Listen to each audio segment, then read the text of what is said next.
ॐ श्री परमात्मने नमः। अथ प्रथमोऽध्यायः। अर्जुनविषादयोगः। धृतराष्ट्र उवाच धर्मक्षेत्रे कुरुक्षेत्रे समवेतायुत्सवः मामकाः पाण्डवाश्चैव किमकुर्वत सञ्जय। सञ्जय उवाच दृष्ट्वा तु पाण्डवानीकं व्यूढं दुर्योधनस्तदा आचार्यमुपसङ्गम्य राजा वचनमब्रवीत् पश्यैतां पाण्डुपुत्राणाम् आचार्यमहतीं च मूं व्यूढां द्रुपदपुत्रेण तव शिष्येण धीमता अत्र शूरा महेश्वासाः भीमार्जुनसमायुधि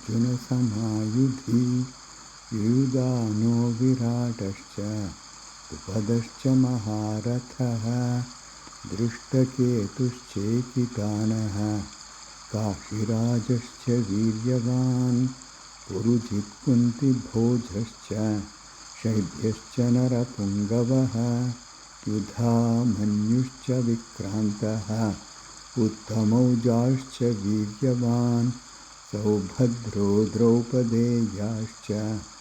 सर्व एव महारथाः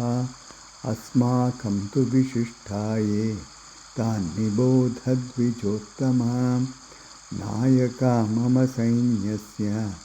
संज्ञार्थं तान् ब्रवीमि ते भवान् भीष्मश्च कर्णश्च कृपश्च समितिञ्जयः अश्वत्थामा विकर्णश्च सौमदत्तिस्तथैव च अन्ये च बहवः शूराः मदर्थे त्यक्तजीविताः नानाशस्त्रप्रहरणाः सर्वे युद्धविशारदाः अपर्याप्तं तदस्माकं बलं भीष्माभिरक्षितं पर्याप्तं त्विदमेतेषां बलं भीमाभिरक्षितम् अयनेषु च सर्वेषु यथा भागमवस्थिताः भीष्ममेवाभिरक्षन्तु भवन्तः सर्व एव हि तस्य सञ्जनयन् हर्षं कुरु वृद्धः पितामहः सिंहनादं विनद्योच्छैः शङ्खं दद्मौ प्रतापवान् ततः शङ्खाश्च भेद्यश्च पणवानकगोमुखाः सहसैवाभ्यहन्यन्त सशब्दस्तु मुलोऽभवत् ततः श्वेतैर्हयैर्युक्ते महति स्यन्दने स्थितौ माधवः पाण्डवश्चैव दिव्यौ शङ्खौ प्रदद्मतुः पाञ्चजन्यं हृषीकेशः देवदत्तं धनञ्जयः पौण्ड्रं दद्मौ महाशङ्खं भीमकर्मा वृकोदरः अनन्तविजयं राजा कुन्तीपुत्रो युधिष्ठिरः नकुलः सहदेवश्च सुघोषमणिपुष्पकौ काश्यश्च परमेश्वासः शिखण्डी च महारथः धृष्टद्युम्नो विराटश्च सात्यकिश्चापराजितः द्रुपदो द्रौपदेयाश्च सर्वशः पृथिवीपते सौभद्रश्च महाबाहुः शङ्खान् दद्मुः पृथक् पृथक् सघोषोदार्तराष्ट्राणां हृदयानि व्यधारयत् नभश्च पृथिवीं चैव तुमुलो व्यनुनादयन् अथ व्यवस्थितान् दृष्ट्वा धार्तराष्ट्रान् कपिध्वजः प्रवृत्ते शस्त्रसम्पाते धनुरुद्यम्य पाण्डवः ऋषिकेशं तदा वाक्यम् इदमाह महीपते अर्जुन उवाच सेनयोरुभयोर्मध्ये रथं स्थापयमेच्युत यावदेतान्निरीक्षेऽहं योद्धुकामानवस्थितान् कैर्मया सह योद्धव्यम् अस्मिन् रणसमुद्यमे योत्स्यमानानवेक्षेऽहं ययेतेऽत्र समागताः धार्तराष्ट्रस्य दुर्बुद्धेः युद्धे प्रियचिकीर्षवः। सञ्जय उवाच एवमुक्तो हृषीकेशः गुडाकेशेन भारत सेनयोरुभयोर्मध्ये स्थापयित्वा रथोत्तमं भीष्मद्रोणप्रमुखतः सर्वेषां च महीक्षिताम् उवाच पार्थ पश्येतान् समवेतान् कुरूनिति तत्र पश्यन् स्थितान् पार्थः पितॄनथ पितामहान् आचार्यान् मातुलान् भ्रातॄन् पुत्रान् पौत्रान् सखींस्तथा श्वशुरान् सुहृदश्चैव सेनयोरुभयोरपि तान् समीक्ष्य स कौन्तेयः सर्वान् बन्धूनवस्थितान् कृपया परयाविष्टः विषीदन्निदमब्रवीत्। अर्जुन उवाच दृष्ट्वेमं स्वजनं कृष्ण युयुत्सुं समुपस्थितं सीदन्ति मम गात्राणि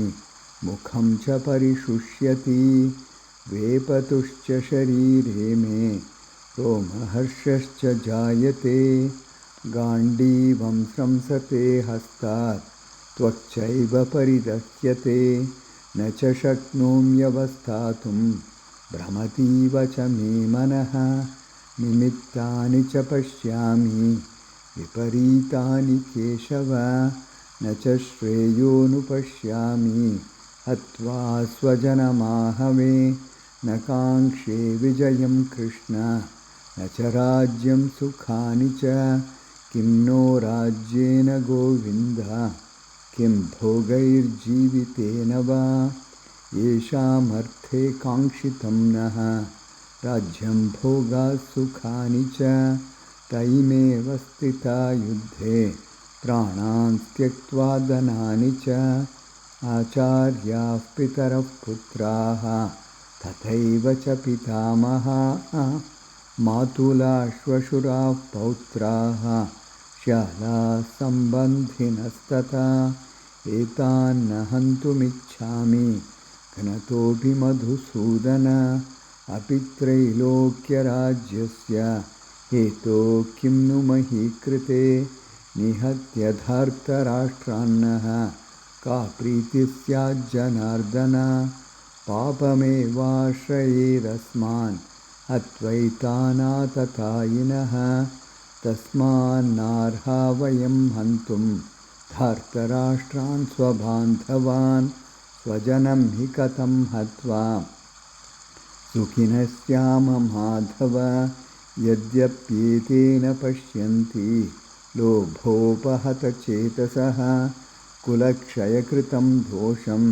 मित्रद्रोहे च पातकं कथं न ज्ञेयमस्माभिः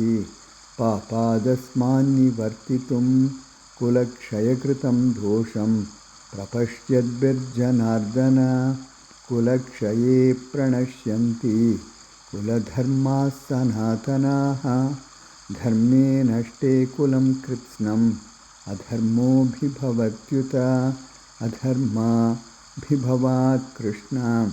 प्रदुष्यन्ति कुलस्त्रियः स्त्रीषु दुष्टासु वार्ष्णेय जायते वर्णसङ्करः सङ्करो नरकायैव कुलघ्नानां कुलस्य च पतन्ति पितरो ह्येषां लुप्तपिण्डोदकक्रियाः दोषैरेतैर्कुलघ्नानां वर्णसङ्करकारकैः उत्साद्यन्ते जातिधर्माः कुलधर्माश्च शाश्वताः उत्सन्नकुलधर्माणां मनुष्याणां जनार्दन नरके नियतं वासः भवतीत्यनुशुश्रुमा अहो भतमहत्पापं कर्तुं व्यवसिता वयं यद्राज्यसुखलोभेन